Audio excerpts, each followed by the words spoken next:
حضرات مومنین السلام علیکم۔ وسیم مرتد کی گھنونی حرکت پر مسلسل احتجاج ہو رہے ہیں، جذبہ اظہار بیزاری ہو رہا ہے، لوگ لعن کر رہے ہیں، اور یہ حق ہے کہ ایسے شخص پر لعنت ہونا بہت ضروری ہے جو خدا کی شان میں، اہل بیت علیہ السلام کی شان میں، رسول خدا کی شان میں، قرآن کریم کی شان میں گستاخی کرتا ہو۔ یہ سلسلہ مسلسل جاری ہے، کیا وہ لکھنؤ ہو، کیا وہ اتر پردیش ہو، کیا وہ ہندوستان ہو، بلکہ ابھی چند دن پہلے ہم نے آپ کو ایک احتجاج آن لائن قم ایران سے دکھایا تھا، اور اسی سلسلے میں نجف اشرف کی سرزمین پر بھی اظہار بیزاری یعنی احتجاجی جلسے کا انعقاد کیا گیا۔ مؤسسہ الغدیر کے مدیر جناب مولانا رومان رضوی صاحب نے ایک احتجاجی پروگرام انٹرنیشنل کیا نجف اشرف میں، جس میں ہندوستان کے علاوہ دیگر ممالک کے علماء نے بھی شرکت فرمائی۔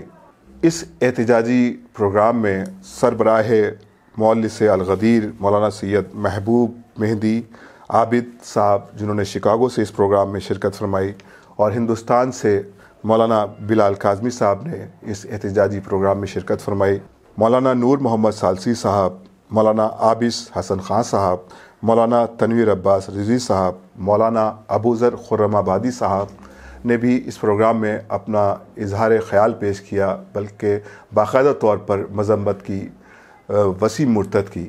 تو گراف ایجنسی کی یہ رپورٹ نجف اشرف سے سامعین کے درمیان پیش ہے، سماعت فرمائیں۔ بسم اللہ الرحمن الرحیم۔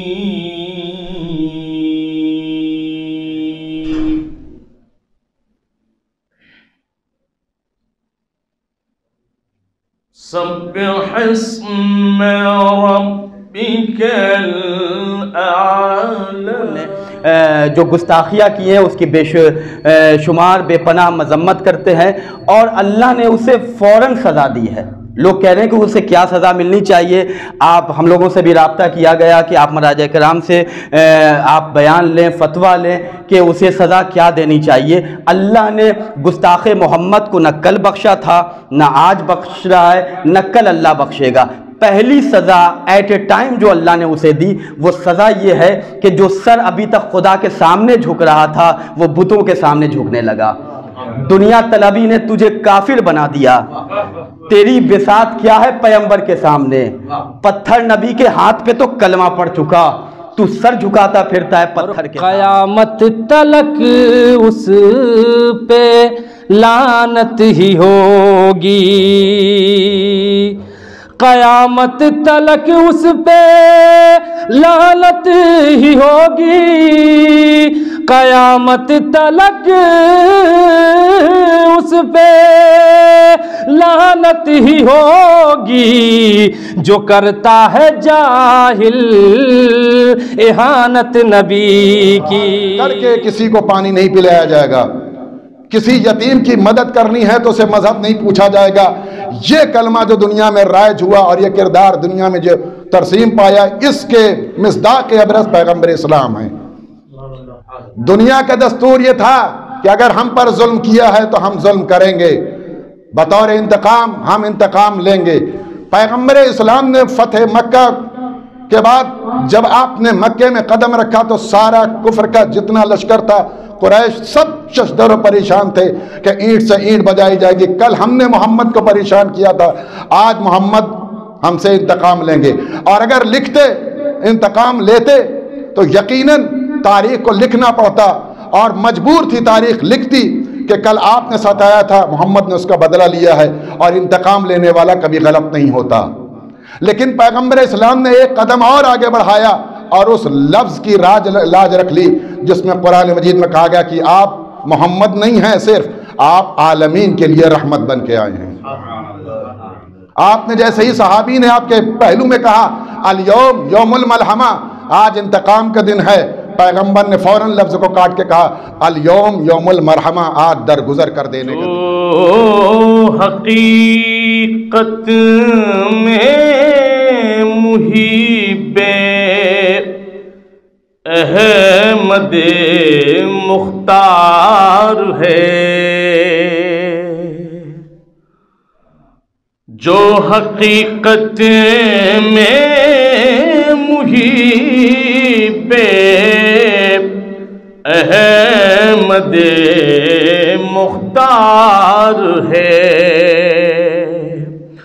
کون کہتا ہے کہ اس کی کفار و مشرکین ہیں، ان کی یہ کوشش ہوتی ہے کہ ایسی جگہوں کو، ایسے مراقد کو، ایسے مقامات کو ختم کیا جائے اور اسے مٹا دیا جائے۔ ظاہر سی بات ہے کہ اس ختم کرنے اور مٹا دینے کا نتیجہ کیا ہوگا؟ اس کا نتیجہ یہ ہوگا کہ جب یہ نشانات، یہ مقامات مقدسہ مٹ جائیں گے، ختم ہو جائیں گے، تو انہیں دیکھ کر پھر اللہ کی یاد سے لوگ غافل ہو جائیں۔ کہ محفل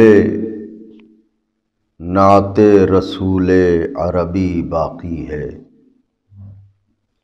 محفل نعت رسول عربی باقی ہے، اس کا مطلب ہے کہ عمراں سخنی باقی ہے۔ محفل نعت رسول عربی باقی ہے، اس کا مطلب ہے کہ عمراں سخنی باقی ہے۔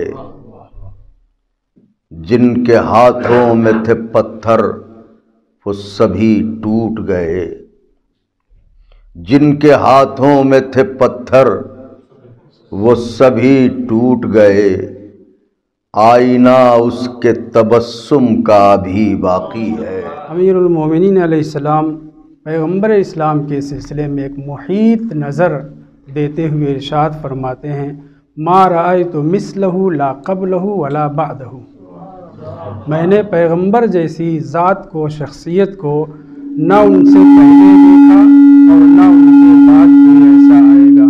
یعنی جناب امیر المومنین علیہ السلام یہ بتلانا چاہتے ہیں اللہ نے اپنی قدرت سے پیغمبر اسلام کو جو خلق کیا ہے تو ظاہری خلقت کے لیے، اخلاق کی بلندیوں کے لیے اس نے انک لعلی خلق عظیم ضرور کہا ہے۔ میں اسی قرآن کی آیت جیسا ایک جملہ کہہ دے رہا ہوں، ما رأیت مثلہ لا قبلہ ولا بعدہ، میں نے رسول اسلام جیسا نہ پہلے دیکھا اور نہ رسول اسلام کے بعد ایسا کوئی بشر اس دنیا میں آنے والا ہے جو اتنی زیادہ عظمتوں، کرامتوں کا کہ مالک۔ اس دور میں ایک انتہائی بے حقیقت شخصیت، یعنی کہ یہ وہ شخص ہے کہ میں تو اس کا نام بھی نہیں لینا چاہتا کیونکہ اس کی کوئی ویلیو ہی نہیں ہے۔ آپ کو یاد ہے جناب زینب نے کیا کہا تھا یزید سے کہ یزید یہ تو وقت کی بات ہے کہ میں تجھ سے بات کر رہی ہوں، انی لاستصغر قدرک، تیری حقیقت کیا کہ تجھ سے علی کی بیٹی بات کرے، اس شخص کی حقیقت کیا کہ ہم نبی کے غلام اس سے بات بھی کریں۔ لیکن ہاں کیوں بات کر رہے ہیں؟ وہی ریزن جو جناب زینب نے دیا تھا کہ میں صرف اس لیے بات کر رہی ہوں کہ یہاں کھڑے ہو کر میں تجھ کو بتاؤں کہ یاد رکھنا، انک لا تمحو ذکرنا، تو اے یزید ہمارے ذکر کو مٹا نہیں سکتا۔ اس سے بھی جو بڑا اعلیٰ جملہ ہے، کمال کا علماء ہی سمجھیں گے اس کو، عوام اتنا نہیں سمجھ سکتے۔ وَلَا تُمِيتُ وَحْيَنَا، وحینا کون کہہ رہا ہے؟ وہ ہماری وحی۔ اس نے کہا تھا کہ نبی پہ وحی نہیں آئی، زینب کھڑے ہو کے کہہ رہے تو ہماری وحی کو نہیں مٹا سکتا، ہماری وحی، یعنی شہزادی زینب علی کی بیٹی، نبی کی نواسی، اس وحی کو جو نبی پہ نازل ہوئی تھی اپنی طرف نسبت دے کے کہہ رہے یہ وحی ہماری ہے، تو کون ہے مٹانے والا؟